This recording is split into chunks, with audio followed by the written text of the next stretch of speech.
ఏందయ్యో ఎగేసుకుంటా పోయి ఏం లేకుండానే వచ్చినావు. సవితిని తీసుకొస్తానంటివి, సల్లకుండల కాడ కయ్యం పెట్టిస్తానంటివి, శానా మాట్లాడుతీవి కదా, శాతగా లేదా? లేకపోతే ఈ రోగిష్టి మొక్కపోనికి పిల్లనెవరిస్తారు? గంజైన పోస్తలేనని గంగమ్మని తీసుకొచ్చినావు. నీ ఆకారం చూస్తుంటూనే ఓకారం వస్తుంది. మళ్ళీ దాపురించినావు నా గండానికి. అయ్యో మేడాలమ్మ, మొగుడు రోగిష్టివాడైనా ఎంత చేతగాని వాడైనా చేసుకున్న మొగుడిని దేవుడు అనుకొని పూజించడమే పతివ్రతా ధర్మం. దాన్ని కాదని పెనిమిటిని దూరం చేసుకుని పెనుముప్పు తెచ్చుకోకు తల్లి. నా మాట విని మల్లయ్యతోని కలిసిమెలిసి ఉండు. అబ్బో ఏం చెప్పొచ్చినవులే.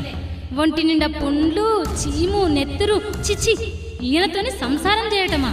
నా వల్ల గాని సంగతి గాని ఆ మూలకు పడి ఉండమను. బుద్ధి పుట్టినప్పుడు ఇంత గంజి పోస్తా.